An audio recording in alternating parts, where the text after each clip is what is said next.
Hello, my name is Drew Leverett. I'm the Wellness Director at the Randolph County YMCA, and today we're going to be talking about blood pressure. So blood pressure is something that's very important. It's directly related to the heart. It can have risk factors for certain disease if it's too high. There also could be some issues for blood pressure that's too low, but that's not something that's common in most cases, so we usually just focus on some of the issues that you can have.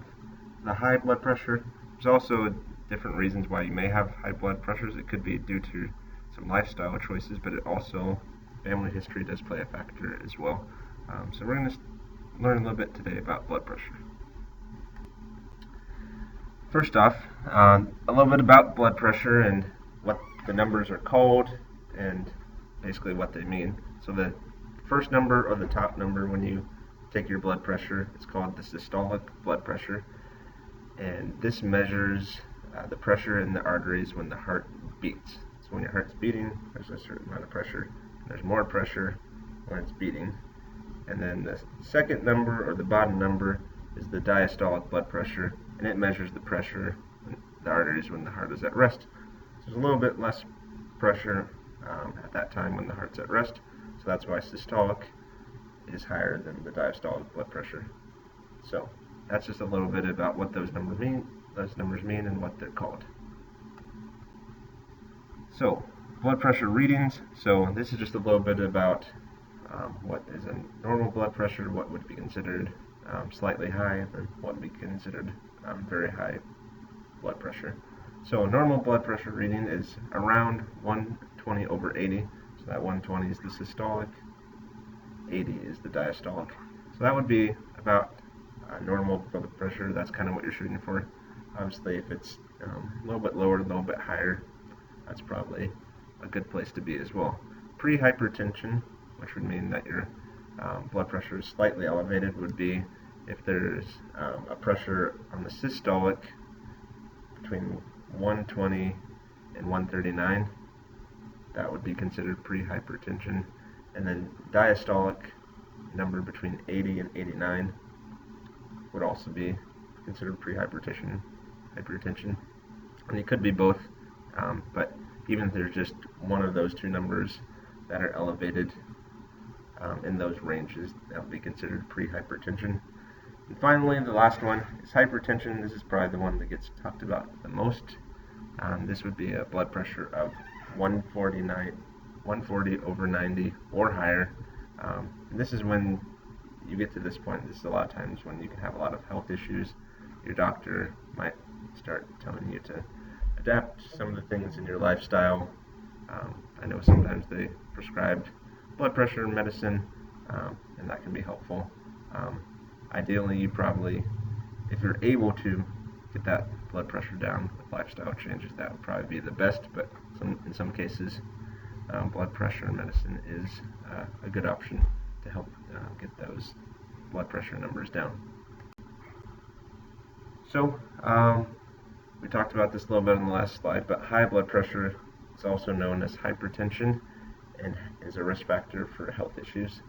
So a person with hypertension is more likely to encounter health issues, including heart attack, heart disease, and stroke.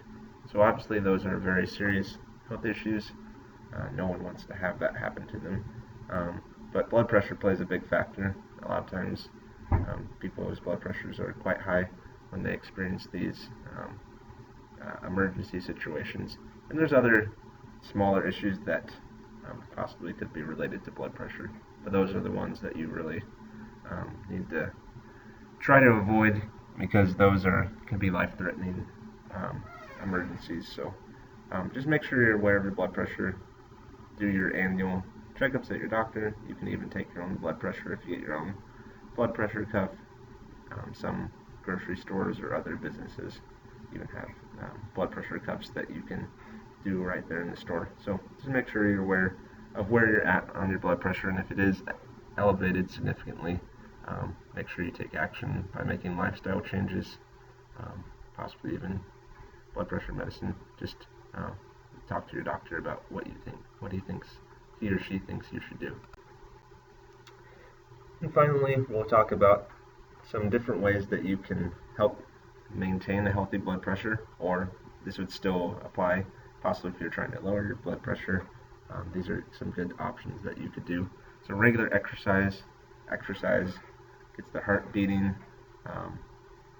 and it really can make a big difference in your blood pressure, especially if you're doing cardiovascular exercise that really gets that heart strengthened, and that will help regulate your blood pressure a little bit.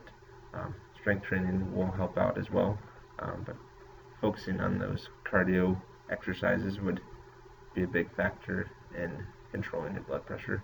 Healthy diet, and make sure you're putting food in your body that your body can actually use and use it efficiently.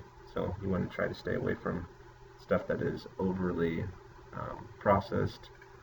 Try to eat lots of fruits and vegetables, different things like that, to have a healthy body. If you have a healthy body, your blood pressure will most likely also be in a good place. Maintain a healthy weight.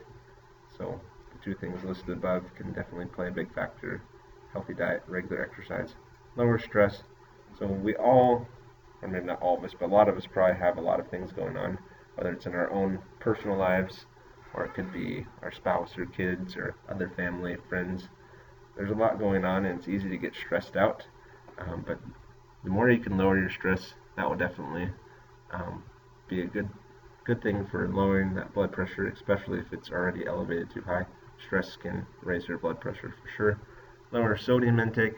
A lot of processed foods have lots of sodium. That's why they stay good for so long. It's a preservative. So try to avoid sodium rich foods, because that will raise your blood pressure. Limit alcohol consumption. Don't smoke. Those are two things that you don't necessarily want to do that too much. Alcohol, I mean, if you enjoy a drink every once in a while, you shouldn't have any issues with your blood pressure with that. But smoking, it's best if you can just not do that at all. That will raise your blood pressure. So you want to try to stay away from that. Limit caffeine.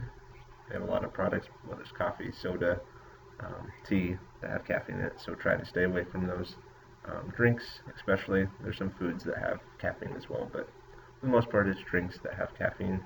And then make sure you monitor your blood pressure. That can be at your doctor's office. That can be if you have your own blood pressure cuff at a store. We've talked about this a little bit already. Just make sure you're aware of where your blood pressure is, at least on an annual basis. You may want to do it even more frequently than that. So, blood pressure is a very important number to know about. If you let your blood pressure get out of control, it can lead to some serious conditions that can be life-threatening. So, take action, be preventative, so you don't get to that point and have to experience those emergency situations. Thank you, and I hope you have a good rest of your day.